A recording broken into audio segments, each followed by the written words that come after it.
우리나라를 지키기 위해서 아주 머나먼 이국의 정글에서 싸워야 했던 분들이 있습니다. 바로 대한민국 월남전 참전 용사들이죠. 이분들은 국가 유공자라는 아주 영예로운 이름 뒤에 사실은 수십 년째 끝나지 않은 또 다른 전쟁을 치르고 있는데요. 오늘 그분들의 목소리에 담긴 주장들이 대체 무엇인지 하나씩 아주 명확하게 짚어보겠습니다. 지금 보시는 것처럼 온몸에 훈장을 단 이분들, 누가 봐도 국가의 영웅이 맞습니다. 그런데 말이죠. 대체 왜 이 영웅들은 자신들이 피땀 흘려 지켜낸 조국을 상대로 이렇게 수십 년 동안이나 싸움을 멈추지 않고 있는 걸까요? 오늘 이야기는 바로 이 질문에서부터 시작해 보려고 합니다. 자, 그럼 본격적으로 그 주장 속으로 한번 들어가 보죠. 참전 용사분들 주장의 가장 기본이 되는 그 첫 번째 내용은 바로 돈에 관한 이야기입니다. 그런데 이게 그냥 돈을 더 달라는 보상 요구가 아니에요. 이분들은 자신들의 정당한 몫을 돌려달라고 외치고 있는 겁니다. 네, 바로 이 한 문장이 모든 걸 말해줍니다. 이건 추가 보상이 아니다. 이분들의 주장은요, 그러니까 뭔가 새로운 혜택을 달라는 게 아니고요. 원래 내가 받았어야 할 내 월급, 내 전투수당을 국가가 그때 안 주고 가져갔으니까 이제라도 돌려달라. 거의 원금을 돌려달라는 요구에 가깝습니다. 이 관점으로 보시는 게 아주 중요해요. 그 논리가 이렇습니다. 당시 미국 정부가 파병된 한국군 병사 한 사람 한 사람의 급여를 우리 한국 정부에 지급을 했어요. 그런데 참전 용사들은 정부가 그 돈의 거의 90%를 떼어가고 진짜 극히 일부만 병사들 손에 쥐어줬다고 주장하는 겁니다. 근거도 있습니다. 미 하원의 프레이저 보고서 같은 공식적인 자료를 보면 실제로 당시 미국이 준 돈과 병사들이 받은 돈 사이에 엄청난 차이가 있었다는 게 드러나거든요. 그래서 이분들이 낸 소송 이름도 보상금 청구 소송이 아니라 바로 미지급 봉급 반환 소송인 거죠. 자, 그렇다면 말이죠. 그분들이 받지 못했다고 주장하는 그 어마어마한 돈은 대체 다 어디로 갔을까요? 여기서 이분들의 주장은 대한민국의 아주 눈부신 역사, 그 뒤편의 그림자와 연결이 됩니다. 바로 이겁니다. 이분들은 자신들의 피와 땀의 대가, 그러니까 자기들 월급이 바로 대한민국 경제발전의 종잣돈, 그 밑천이 되었다고 굳게 믿고 있는 거죠.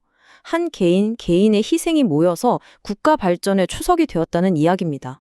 이 시간의 흐름을 보시면 그 연결고리가 좀 더 명확하게 보입니다. 1960년대와 70년대, 바로 이분들이 베트남에서 싸우던 그 시기에 전쟁을 통해 벌어들인 수십억 달러가 있었고요. 정말 신기하게도 바로 그 시기에 경부고속도로가 쫙 깔리고 포항제철이 세워졌습니다. 참전 용사들은 바로 자신들의 전투수당이 이런 국가 기간 산업의 자금줄 역할을 했다고 주장하는 거고요. 우리가 한강의 기적이라고 부르는 그 찬란한 성장의 그늘에 바로 자신들의 희생이 묻혀 있다고 말하는 겁니다. 자, 이제 그분들 주장에서 어쩌면 가장 가슴 아픈 부분, 그러니까 감정적인 핵심으로 한번 넘어가 보겠습니다. 그건 바로 영웅이라는 명예와 텅 빈 주머니라는 현실, 그 사이의 커다란 괴리감입니다. 이 숫자의 차이가 정말 많은 걸 설명해 주는데요. 한번 보세요. 같은 하늘 아래 똑같은 정글에서 목숨을 걸고 싸웠는데 당시 미군 병사는 한 달에 300에서 400달러를 받을 때 우리 한국군 병사의 손에 실제로 쥐어진 돈은 고작 54달러 남짓이었습니다. 이 엄청난 격차, 이게 바로 수십 년이 지난 지금까지도 그분들의 가슴에 분노를 일으키는 근원 중 하나인 거죠. 참전 용사분들이 가장 답답하게 느끼는 건 바로 이 모순입니다. 나라는 기념식도 열어주고 훈장도 주면서 나라를 구한 영웅이라고 막 예우를 해줘요.